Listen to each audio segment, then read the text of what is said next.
I am not alone. I have a voice. I have choices. I am free to decide. I am free to live well.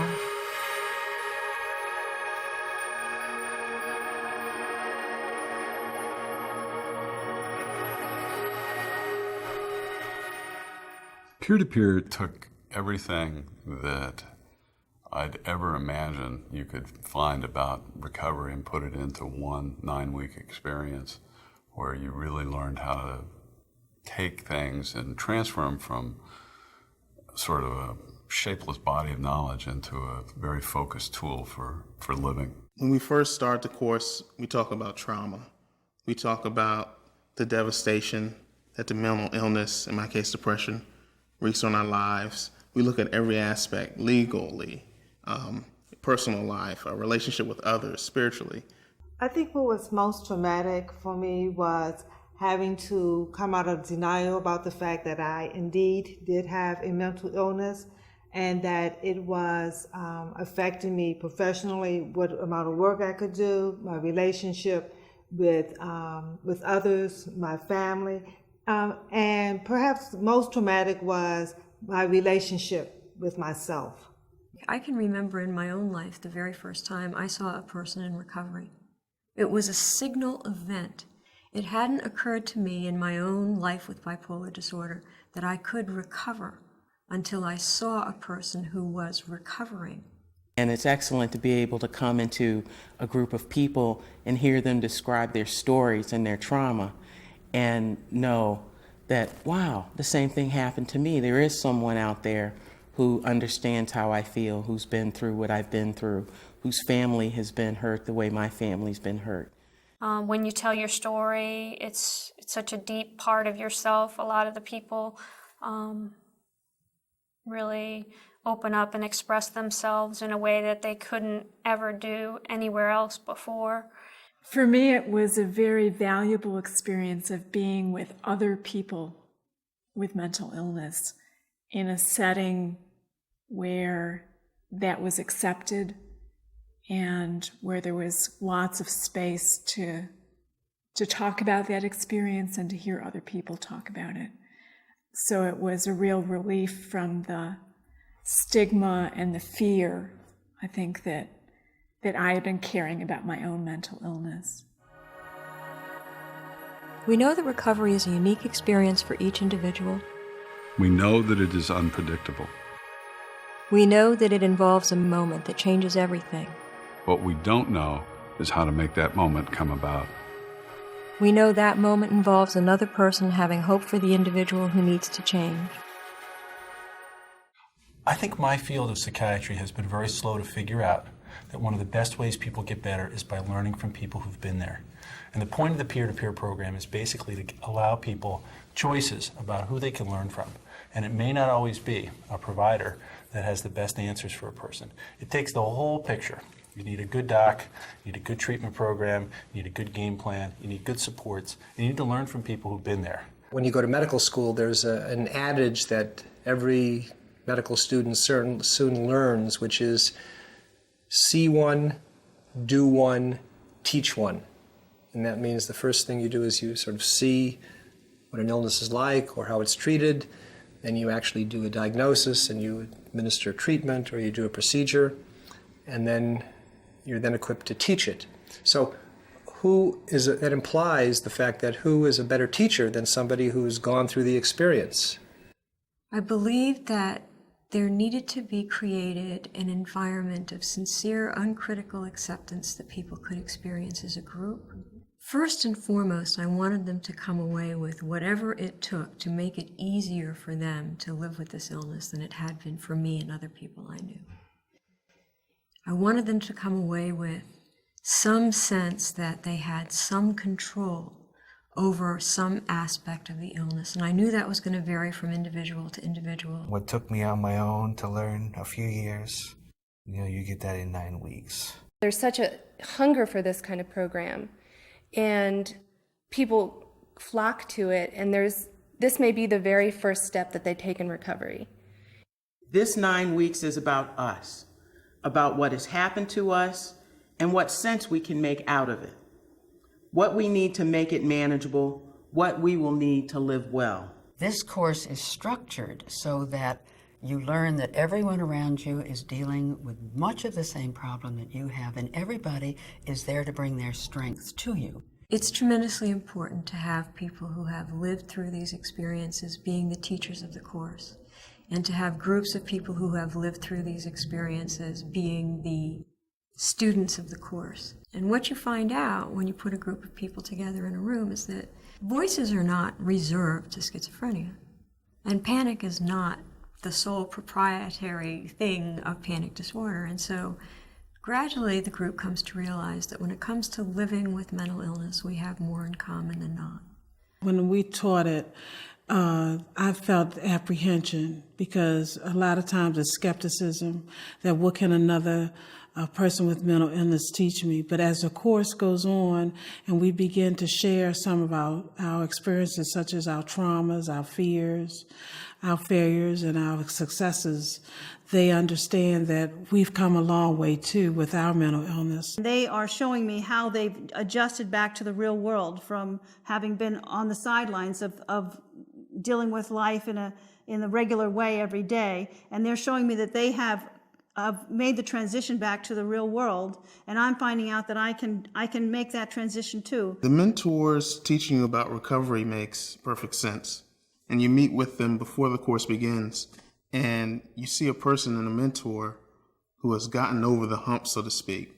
They're managing their recovery, they're living with mental illness, and they're doing something with their lives. And that's a sign of hope. Peer-to-peer emphasizes life-changing experiences, opens up the participants' minds, and allows their feelings and emotions to take center stage. Does anybody else have any emotion urges from the past week they'd like to share?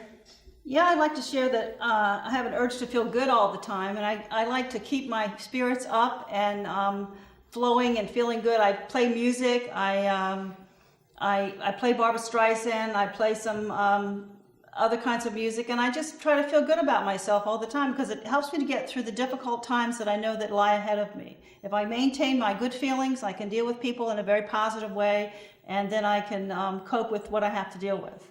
Oh, that's excellent. Brian?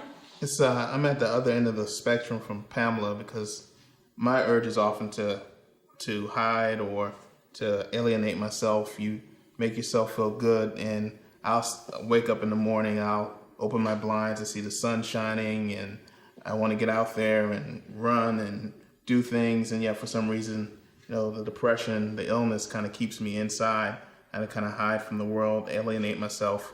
And that's kind of that, I guess you call it that sadness. Expressing emotion is difficult for me, and accepting what's going on inside of me, it's difficult. So getting in a group setting helps. And also, I'm a man and supposed to be manly men who can deal with whatever, take it like a man, and you don't have to. We learned that, we were powerless over this mental illness. The mental illness isn't us, and those emotions are real, and feel free to express them. The gains that my students, I think, achieve is the fact that they realize and understand that wellness is probable and it's possible. And they also learn more about themselves, and they begin to like themselves a lot better. They see themselves as an individual and not as a tag, not as someone with bipolar or someone with schizophrenia. I really do teach them that they are their own person. What really stood out for me was the fact that there is a way to live with the illness, and that it is a brain disorder. And it's not something that I did wrong. It's not something that I was sinning and I was punished by God for it. It is a brain disorder, and it is an illness. The course must take the person where they are at and bring them to their own next stop in the path to recovery, not my next stop or your next stop. I knew that relapse prevention had to be a large part of what we did in the course, but I knew it had to be tailored in a way that people could come and take from it what they needed wherever they happened to be in the process. Peer-to-peer is having an impact on the way I live with my mental illness, primarily through the development of a relapse prevention program that allows me to become aware of a relapse in my illness when my symptoms come back, what to do about it, short of admitting myself to the hospital. It changed a number of things about the way I live with my illness. One of the things that it helped me do was identify what some of the triggers were for me and what some of the actions were that I needed to avoid getting into trouble, and how to project that I might be heading into a relapse situation. I was looking back in one of the exercises and I realized a crossroads where I could have made a different decision. And that was very helpful for me because it gave me insight that I didn't have before. It helped me to deal with my husband a little bit better. I listened to him. Before, I was always on the defense. If he said something like, June, you look like you're getting sick, I would always take the defense like, you don't know what you're talking about. But now with peer-to-peer, I began to listen to his input a little better, not all the time, but sometimes. In most cases, the relationship with their family does improve because of the fact that we teach them how to be independent. They don't need to contact the family every time they get a symptom and it arises, because we've taught them the tools to de-escalate themselves. And I think that's a huge, powerful issue between family and student, or family and person diagnosed, because of the fact that if you know your symptoms and know how to de-escalate themselves, you're not entrusting your whole entire life on somebody else who may not be able to adapt to it as quickly as you can. Transforming isolation into belonging. Transforming silence into voice. Transforming passivity into choice. Transforming indifference into decision. Mindfulness is my favorite part of the entire course. And I think it's because it's a powerful tool anytime, anywhere. You just take a breath, maybe do a little bit of half smiling or smell the flowers, and it brings a person right back to the present moment. The mindfulness practice is one of the most interesting parts of the course. It's where you look at and objects, sort of common everyday objects, and learn to just focus on those objects, focus on being in the moment. The mindfulness part was the best part of it for me, because I feel as if I'm always having a sense of mindfulness. I feel as if this experience with mental illness and bipolar disorder and being manic and being depressed has forced me into a sense of being mindful all the time, being in the here and now, always appreciating what's going on around me. And when they come in and say, let's have a mindfulness exercise, I realize that this is really what we're all trying to learn. I had never heard of that, living in the moment. Taking 1 minute to do something was absolutely wonderful. And I think what was so wonderful about it, mental illness is so overwhelming sometimes. And if you can just step back a little bit and just say, okay, this is what's going on right now. What can I do about it right now? And mindfulness helps you do that. You get to go through the course and open different doors. And each one of those doors leads to a pathway that helps you learn to deal with life. After having taken the training and done the course, I really do feel like I have a new lease on life. I see things differently. I see things brighter. I see things clearer. And I understand more. Everybody gets something out of the program. And people leave having an understanding that they're not alone with the illness.